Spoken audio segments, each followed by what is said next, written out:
नमस्कार. आज आपण 22व्या श्लोकाचा अर्थ जाणून घेणार आहोत. श्लोक 22. रुद्रादित्या वसवो ये च साध्या विश्वेश्विनौ मरुतश्चोष्मपाश्च गंधर्वयक्षासुरसिद्धसंघा वीक्षन्ते त्वां विस्मिताश्चैव सर्वे. श्लोकाचा अर्थ: 11 रुद्र, 12 आदित्य तसेच 8 वसु, साध्यगण, विश्वेदेव, 2 अश्विनी कुमार, मरुद्गण आणि पितरांचे समुदाय तसेच गंधर्व, यक्ष, राक्षस आणि सिद्धांचे समुदाय आहेत. ते सर्वच चकित होऊन आपल्याकडे पाहत आहेत.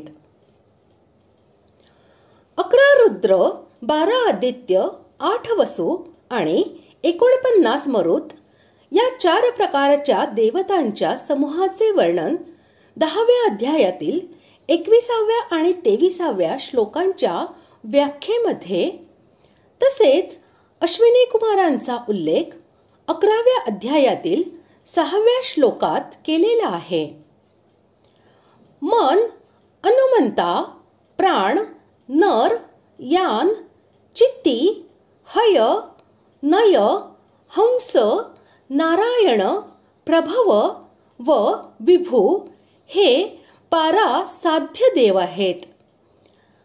क्रतु, दक्ष, श्रव, सत्य, काल, काम, धुनी, कुरुवान, प्रभवान आणि रोचमान असे हे 10 विश्वदेव आहेत. आदित्य आणि रुद्र इत्यादी देवांचे 8 गण आहेत. त्यांपैकी साध्य आणि विश्वेदेव हेही 2 विभिन्न गण आहेत. जे उष्म म्हणजे गरम अन्न खातात त्यांना उष्मपहा असे म्हणतात. मनुस्मृतीच्या 3ऱ्या अध्यायातील 237व्या श्लोकात म्हटले आहे की पितर लोक गरम अन्नच खातात, म्हणून येथे उष्मपहा हे पद पितरांच्या समुदायाचे वाचक समजावे. कव्यवाह, अनल, सोम, यम, अर्यमा, अग्निश्वात आणि बहिर्षत हे 7 पितर आहेत.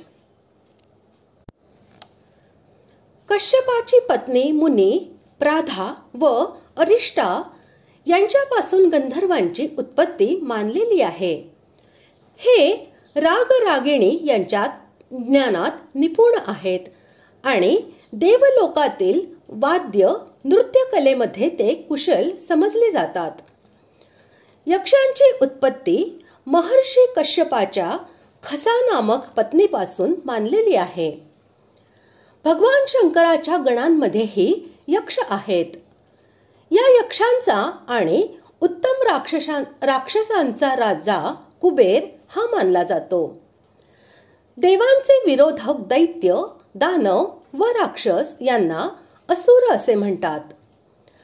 कश्यपाची पत्नी दिती हिच्यापासून उत्पन्न होणारे यांना दैत्य आणि दनूपासून उत्पन्न होणारे यांना दानव असे म्हणतात. राक्षसांची उत्पत्ती विभिन्न प्रकारे झालेली आहे. कपिल इत्यादी सिद्ध जनांना सिद्ध असे म्हणतात. या सर्वांच्या विभिन्न व अनेक समुदायांचे वाचक येथे गंधर्व यक्षासुरसिद्ध संघा हे पद आहे. ते सर्व विस्मित होऊन तुम्हाला पाहत आहे. या कथनाद्वारे अर्जुनाने असे दाखविले आहे की वरील सर्व देव, पितर, गंधर्व, यक्ष, असुर आणि सिद्ध यांचे भिन्न भिन्न समुदाय आश्चर्यचकित होऊन तुमच्या या अद्भुत रूपाकडे पाहत आहेत असे मला दिसत आहे. अशा प्रकारे आज आपण 22व्या श्लोकाचा अर्थ जाणून घेतला. पुढील भागात आपण 23व्या श्लोकाचा अर्थ जाणून घेणार आहोत. धन्यवाद.